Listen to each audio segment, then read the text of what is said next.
ॐ भूर्भुवः स्वः तत्सवितुर्वरेण्यं भर्गो देवस्य धीमहि धियो यो नः प्रचोदयात्। ॐ शान्ति शान्ति शान्तिः। Namaste, my dear friends. This is second video on Muktika Upanishad. This video starts with second section, Dvitiya Khand. Invocation of Shanti Mantras. At Hanam Ramchandram Maruti Prapachah. Then Maruti asked Sri Ramachandra thus. Rigvedadi Vibhagen Parthyak Shanti Mano Brohati. Please tell me the Shanti mantras of different Vedas, Rig Veda, etc. separately. Sa Hovach Sri Ramah. Atre Kausikina Bindu Prabodhan Nirvan Mulakshan Malika Tripura Saubhagya Brihichana Rigvedak Tanam Das Sankhyan Upanishads Bang Me Man Siti Shantihi. Sri Ramachandra then said, the Atreya, the Kaustiki, Brahma, the Nadabindu, the Atam, Bodha, the Nirvana, the Mudgala, the Akshan Malika, the Tripura, the Saubhagya Lakshmi, and the Bahuricha. These 10 Upanishads forming part of the Rig Veda have the following Shanti mantra. May my speech be based on mind.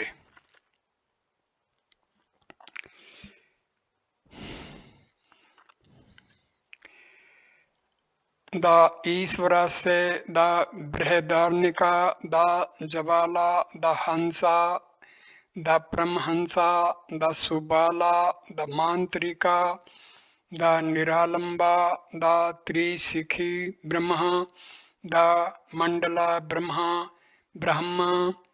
Brahmana, the Advaita Tarka, the Pangala, the Bhikshu, the Turyatita, the Adhyatma, the Tarsara, the Yajna Valkya, the Satyayani, and the Muktika.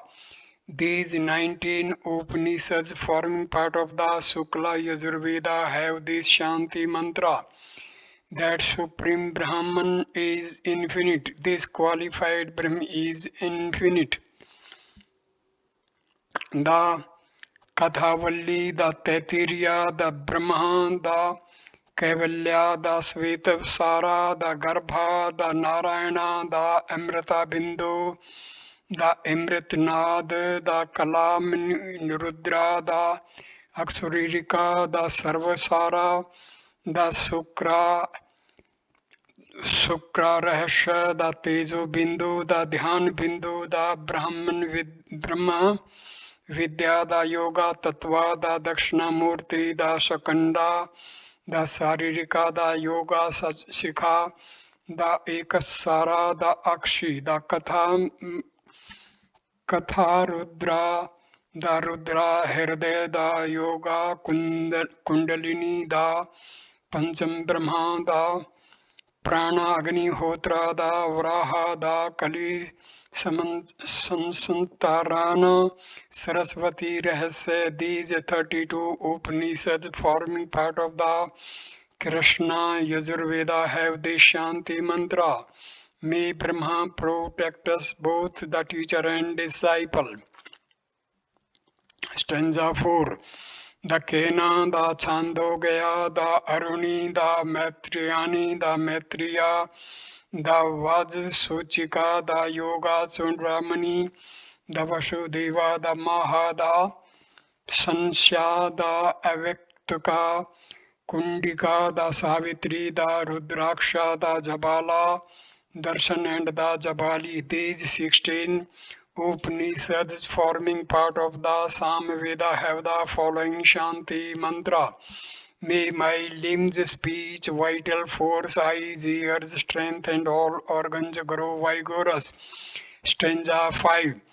The Prashna, the Mundaka, the Manduke, the Atrav Sirira, the Atrav Sikha, the Brajabala, Narsimhan Pani, Narda Privrajaka, the Sita, the Sarbha, the Mahanarayana, the Rama Rahasya, the Ramtapini, the Sandile, the Brahmansa Suruprivrajaka, the Annapurna, the Surya and Atma, the Atma, the Pashupata, the Brahma, the Tripurtpani, the Devi, the Bhavana, the Bhasan Jabala, the Ganpati, and Mahavakya, the Gopalatpini, the Krishna, the Hayagriva, the Dattatreya, and the Garuda. These 31 Upanishads forming part of the Atharva Veda have the following Shanti mantra. May we hear auspicious words with the ears.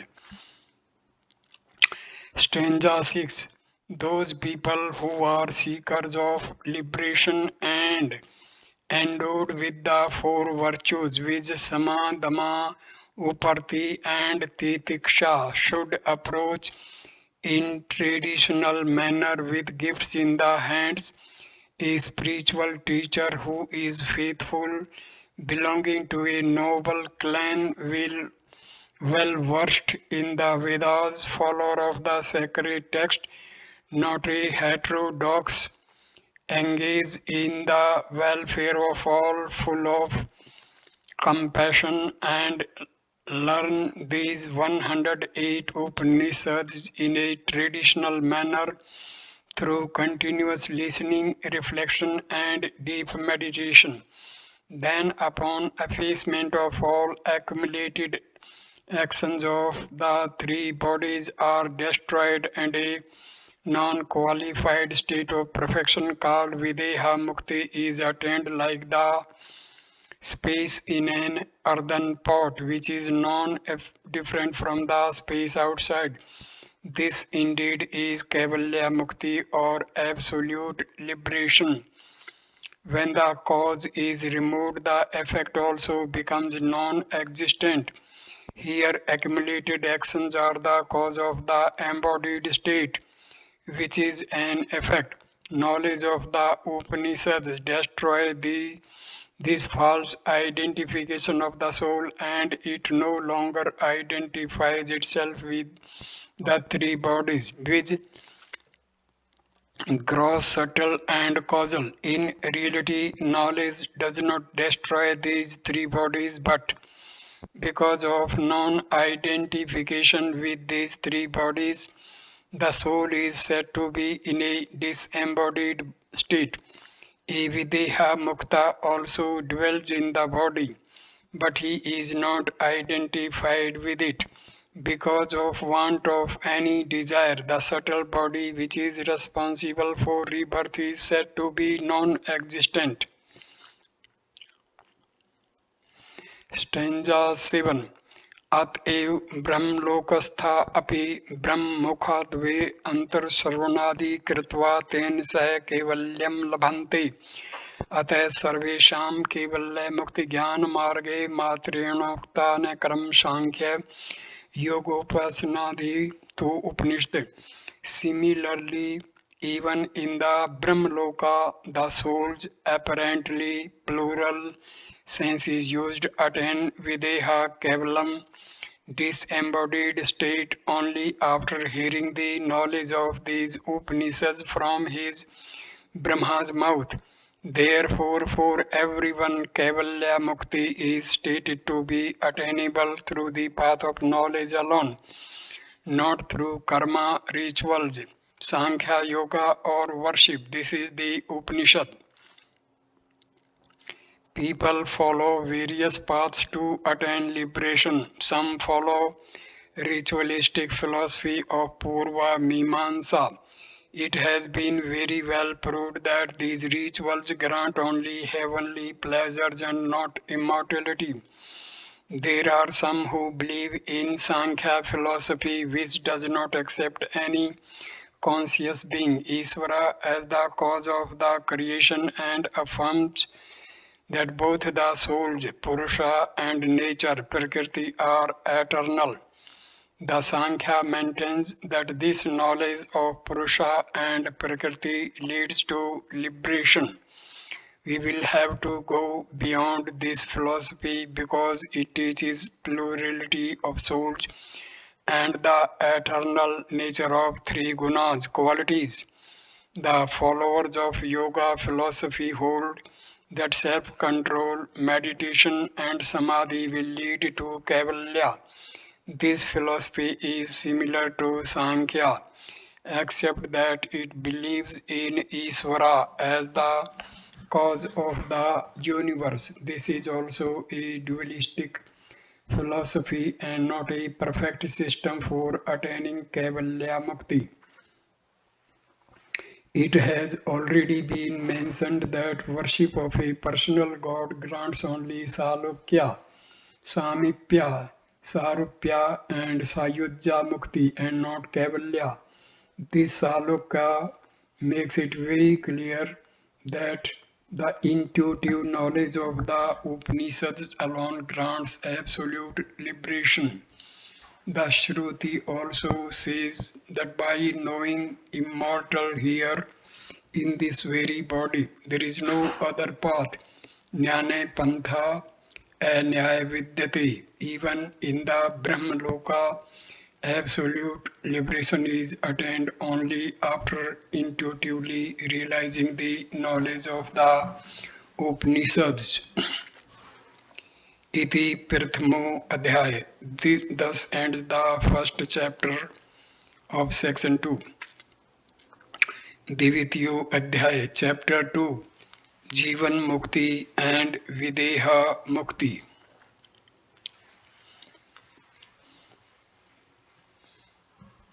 Stanza 1. Tatha Hanam Sri Ramchandra Maruti Prapachya Keyam Jan Jivan Mukti Vidhi Mukti Kim Va Tatra Parmanam Katham Va Tat Siddhi Siddhaya Vakim Paryojan Miti Se Hovach Sri Ramaha Prushusya Kartavi Bhoktri Sukh Dukhadi Lakshanischa Dharma Kalesh Rupatvad Bhavati Tannirodhanam Jivan Mukti Upadhi Vinarbghata Akashvat Prarabdha Akshaya Dehi Mukti Jivan Mukti Vide Muktayorsto Satupnishad Parmanam Kritritwadi Dukhan Nivarti Dvara Nitya Anand Vapti Prayojanam Bhavati Tat Purush Paryatan Sadham Bhavati Yatha Putra Kameshtina Putram Vanijyatitina Vityam Jyotishto Men Sarvam Tatha Purush Paryatan Sadhvi Vedant Sarvan Adi Janit Samadhina Jivan Mukti Adi Labho Bhavati Sarvasana Akshay Yatti Labha. Then Maruti asked Sri Ramachandra, what is this Jivan Mukti, Videha Mukti? What is its proof? How is it attained? What is its aim?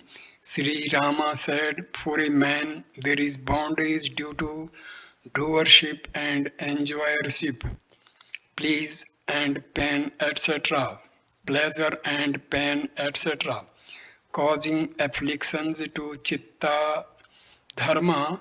Cessation of that is Jivan Mukti. Videha Mukti is a non-qualified state, unbound by body, similar to the space in a jar, unbound by its shape, arising after destruction of prarabdha, etc. The 108 Upanishads are the proof for Jivan Mukti and Videha Mukti. The aim is to attain eternal bliss by eliminating the sorrow arising due to doership, etc.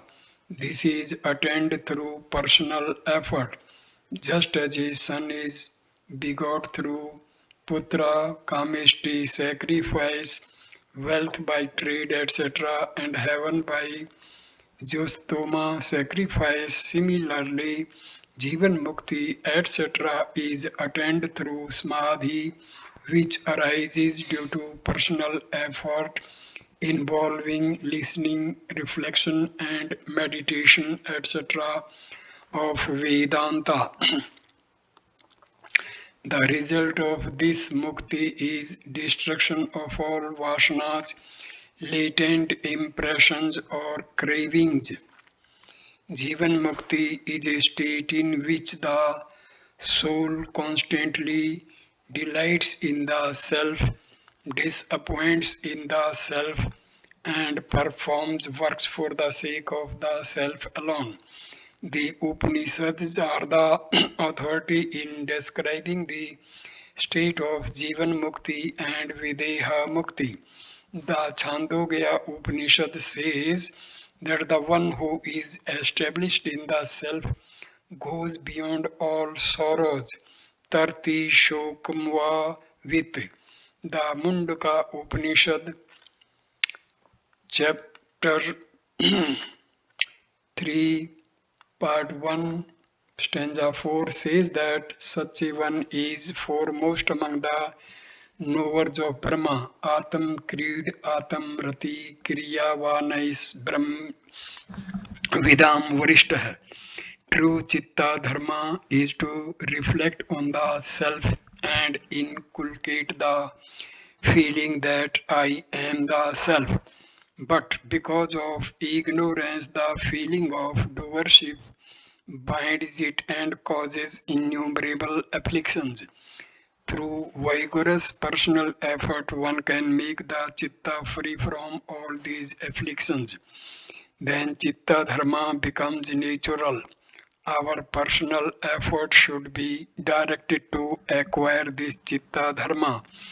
The next few verses mention about the attainment of this chitta dharma through personal effort. Necessity of personal effort. Atra shloka bhavanti. Here are these verses. First shloka. Uchhastram shastrim cheti purusham divividyam matam tatrochhastre manarthaya paramarthaya shastritam. Personal effort is said to be twofold, which one that is enjoined by the Shastras, sacred scriptures, and the other which is prohibited. Misfortune results from those prohibited by the Shastra, and the highest state liberation accrues from those prescribed by the Shastras. The aim of all the Shastras is Atam Niveshanam, Atma Anveshan, to investigate and to reveal the true nature of the self. The injunction of such Shastras are indispensable in our personal effort.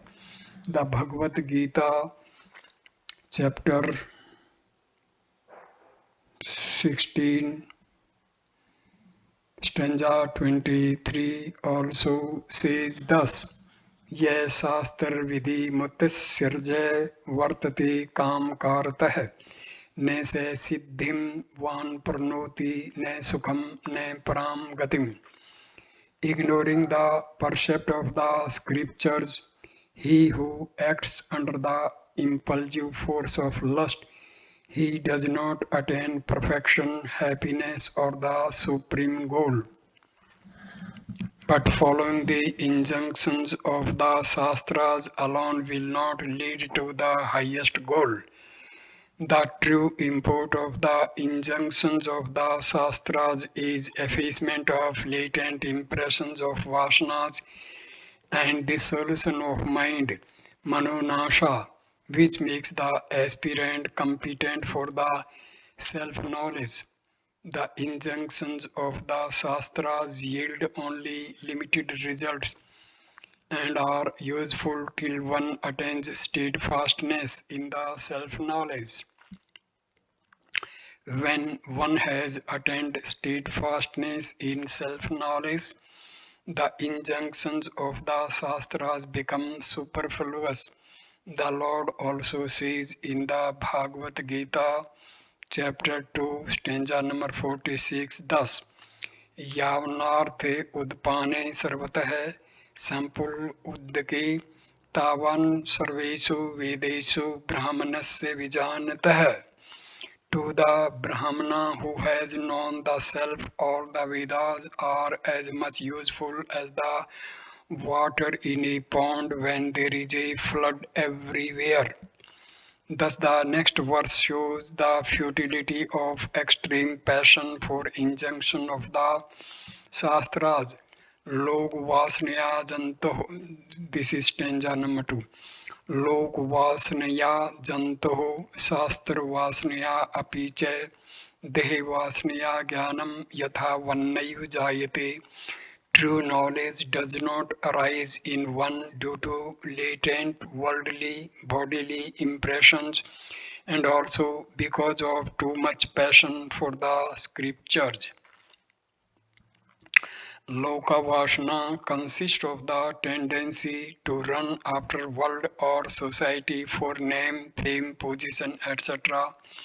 Deha Vashna is the tendency to covet a faultless body through various means like rituals, cosmetics, herbs, and various recipes of hygienic food. Shastra Vashna involves scholarship in various branches of knowledge like code of rituals, material science, arts, music, astrology, astronomy, etc. Such scholars struggle hard to acquire a sharp intelligence, a sweet voice, the art of oration, and various other skills which will help them to earn their livelihood. These are said to be obstacles in self-knowledge.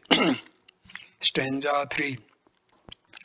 Divividho vasna vihu subhascha vasubhascha se vasno ghen shuddhen tatra chedanu niyase takrimanasu tainev mamakam padamapnuhi.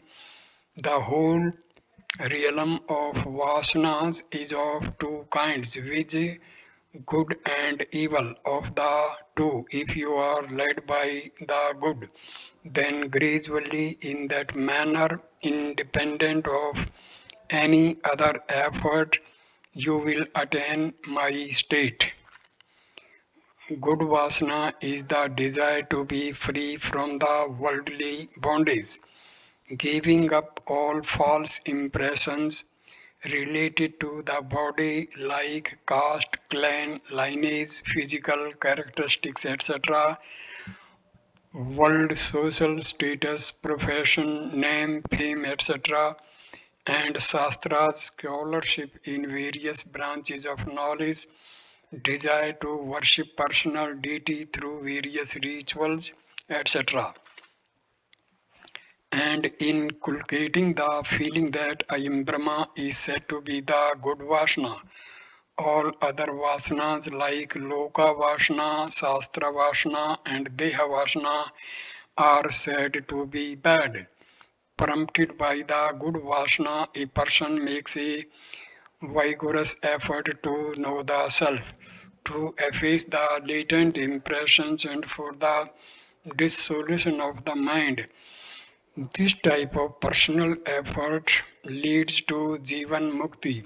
Everyone is subjected to the impressions of past actions. Therefore, the next verse shows the necessity of personal effort to eliminate these impressions. Verse number 4. Ath ched shubho bhavasatvam yojyati sankate प्राक्तन सदस्यौ यत्ना जेतव्यो bhavata kapi. But if the evil propensities, impressions are leading you towards difficulties, then you must overcome them with effort. The Shastras show the efficacy of personal effort in overcoming the evil propensities. Many rituals have been enjoined by the Shastras for the effacement of sins committed by us in our daily lives. These rites check the evil propensities and thus save the person from evil consequences. The mind should be made tranquil with the help of these anti-evil rites enjoined by the Shastras. The next two verses bring out the necessity of personal effort in making the mind disciplined. Stanza number 5. Shobha Shobhabhyam Margambhyam Vahanti Vasanasriti Purushen Paryaten Yojniya Shubhe Pathi. Stanza 6. Ashubhesu Samavishtam Subhe Visvatrayet. The latent impressions like rivers flow through good and evil courses through personal effort. It should be directed towards the good path. If the mind is attached to evil, then bring it on the good path. Stanza number 7. Asubha chalitam yati subham tasmad pitaram tah Purushen Paryaten Lalachyati Balkam. The mind resorts to good when withdrawn from evil. The mind, which is like a child, should be disciplined through personal effort. Stanza number 8. Dvaghavashadyati yada te vasnodayam Tadabhyasasya safalyam vidhi taumarimardan. When through practice good impressions soon arise in the mind, then it is the positive result of your, O destroyer of the enemy's repeated efforts.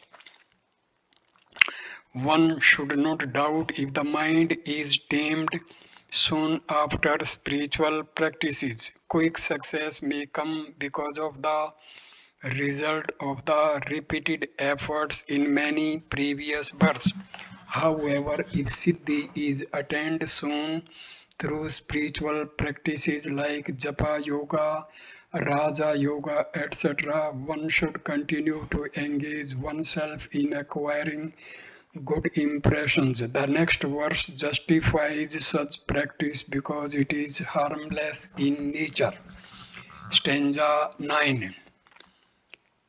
Sandigdayam api bhrisham shubhamev samachar subhayam vasna virdho nedosay mrutsut. Even if there is a doubt about the possibility of quick results, engage yourself in acquiring good impressions, O Maruti. There is no harm whatsoever in the growth of good impressions. Triple means for Jivan Mukti. The next few verses lay down the essential conditions for the attainment of Jivan Mukti. There are three means prescribed in the various Upanishads which are the mutual cause of one another. These three means are knowledge of truth, tattva jnana, effacement of latent impressions, vasana aksha, and dissolution of the mind, manonasha. By the practice of these three means, all the fetters of the heart are shattered. This leads to Jivan Mukti. Stanza number 10. Vasna akshay vigyan manonasha mahamati samkalam chirabhyasata bhavanti falda mataha. O wise one, when effacement of latent impressions, awakening of knowledge, and the annihilation of the mind are practiced simultaneously for a long time, then it yields the intended results Vij Jivan Mukti Tremeti Samam Yavanya Bhistasche Punah Punah Tavanne Pad Sampranti Bhavatyapi Samashatai. This is stanza number 11. Until these three means are repeatedly practiced together, that state of Jivan Mukti is not attained even after 100 years. Stanza 12. Ekaikasho nisevente yedete chiram palyam tanne siddhim prapanchanti mantra sankiranta eva. Stanza 12. If practiced individually, one at a time, with strenuous effort, even for a long time, they do not yield the requisite result, just as the mantras chanted incoherently do not produce the desired results. These three means are mutually related to one another. True knowledge can dawn only when all impressions of world, body, and scriptures have been eliminated. Effacement of impressions is incomplete till mind is dissolved. Again, dissolution of mind is impossible till all impressions are destroyed. True knowledge alone can efface all the false impressions. Thus, these three means have cyclic relationships as cause and effect. This makes it very difficult to accomplish perfection in these three means, and it requires persistent effort. Stanza number 13. Tribhiritescha hृदय ग्रंथयो दृढ़ा निशंकमेव त्रुटियन्ति विशिच दाद guna iv. Through ceaseless practice of these three means, the fetters of heart are definitely shattered, just as the lotus fiber in its stem then cut. Stanza number 14. जन्मांतर शताभ्यस्ता मिथ्या संसार वासना सा चिराभ्य संयोगेन बिना ने अक्षयते Kanchit.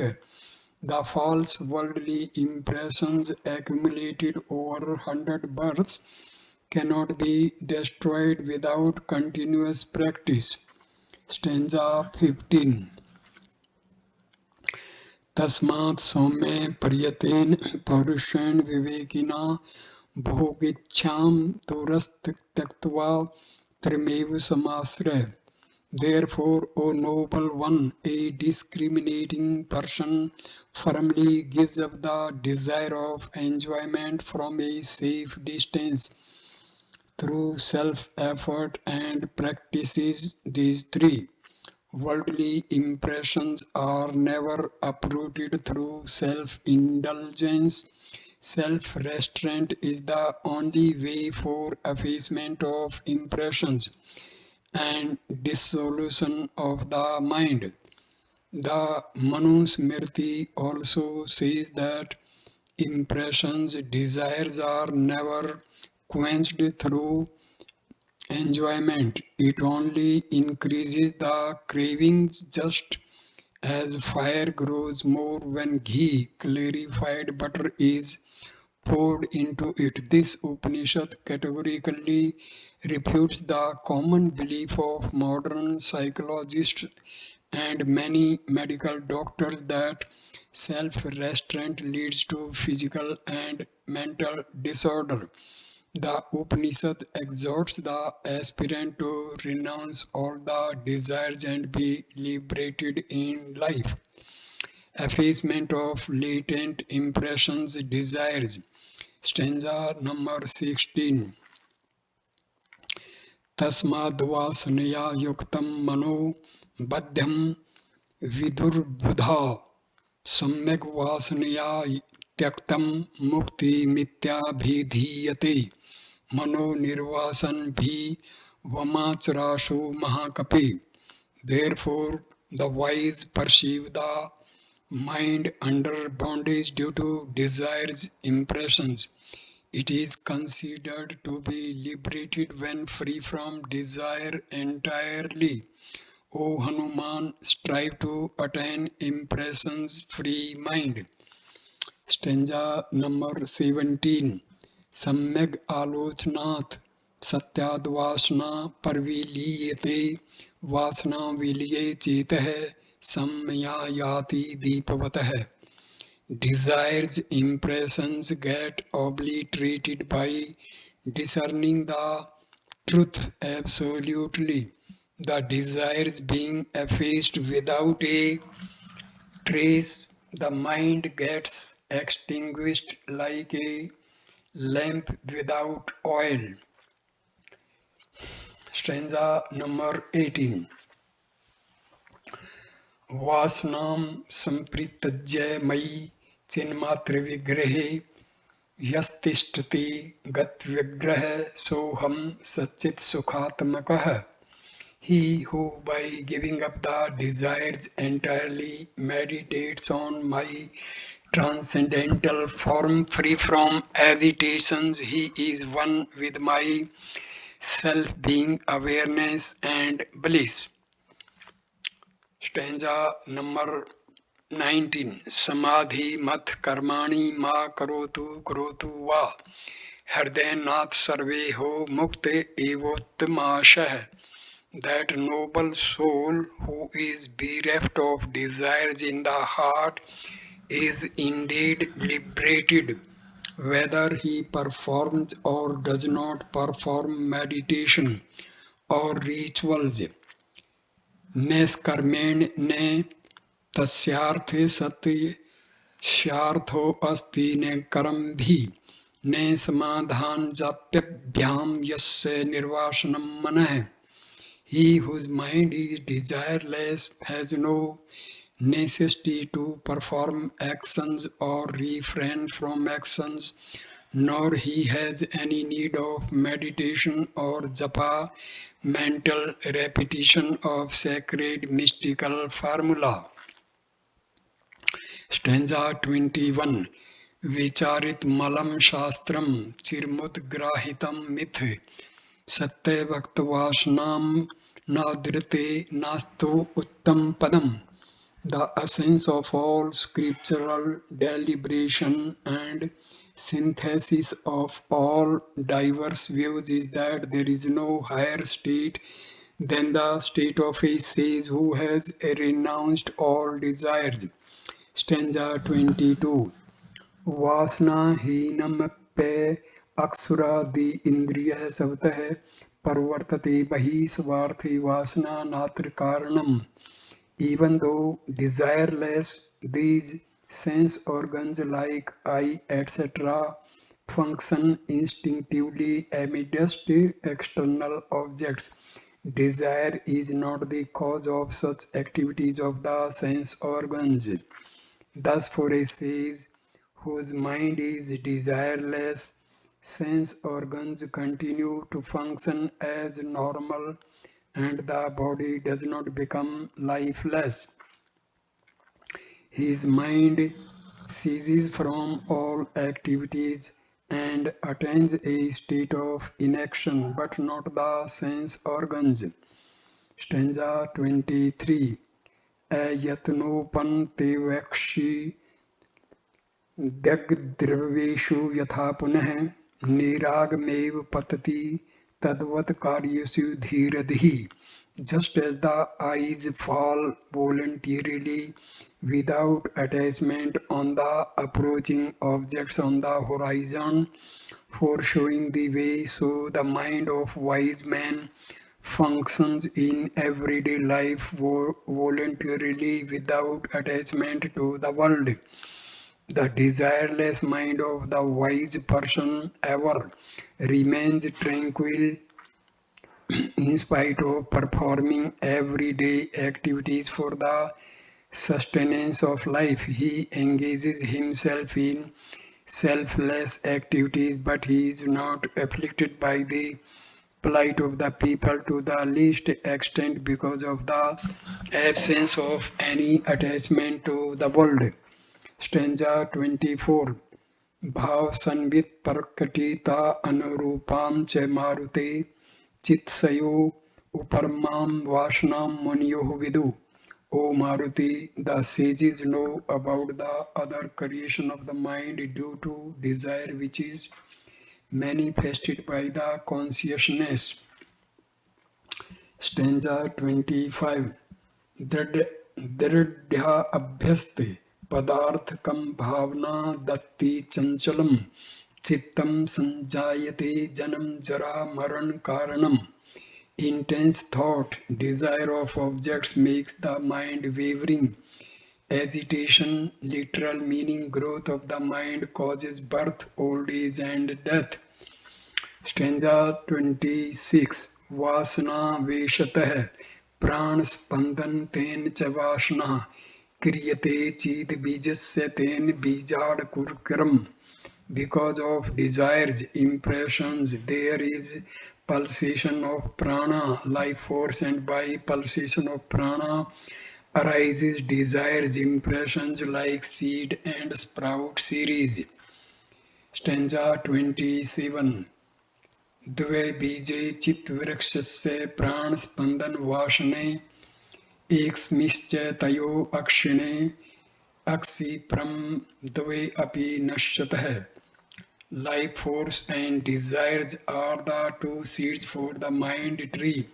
By the destruction of either, both are destroyed simultaneously. The yoga psychology states that when there is pulsation of prana, prana spanda, there is movement of mind, chitta, vritti, and craving for sense objects, vasana. Laya yoga aims at dissolution of mind by restraining the prana in Sushumna Nadi. According to this Upanishad, these three have cyclic relationships as cause and effect. Stanza number 28. असंग व्यवहारत्वा भवान वर्जनात् शरीर नाश दर्शिताद वासना ने परवर्तते. वासना संप्रति त्याग चित्तम गच्छत्या चित्तताम. Desires, impressions do not arise by leading a simple life with detached behavior, keeping away from worldly thoughts and knowing the mortal nature of the body. By renunciation of desires, mind becomes no mind. The Annapurna Upanishad also says that by renunciation of all desires, the mind becomes no mind. Stanza 29. Evasantvat satatam yadane manute manah amansata tadodeti parmospaspardha. When the mind does not function due to the state of desirelessness, then the state of no mind arises, which confirms supreme peace. Stanza number 30. Avyutpannamana yavat vyagyatatvatpadah guru shastra parmanestu ninitam tavdacharam. As long as the mind is not fully evolved and that supreme state, identity of self and Brahma is not yet realized, practice what has been laid down by the teacher, scripture and other valid means of knowledge. Stanza number 31. ततः पक्काशेयेण नूनं विज्ञात वस्तुना शुभोपेस्यो तवा त्याजो वासनोघो निरोधिना. When all the worldly attachments are burnt and ultimate reality is directly realized, then you should give up entire lot of desires, even the good ones, for mind restraint. The Vedanta philosophy lays a great emphasis on renunciation of all desires for perfect mind restraint. It is the belief of common people that a person is an atheist if he does not worship or praise God. But the Vedanta philosophy says that a person is an atheist if he does not renounce desire, even if he worships thousands of gods and goddess is external to one's own self. So at this stage I conclude this video. Thank you for watching this video. Next video will be on the dissolution of mind, section 2. Thank you for watching this video. Namaskar.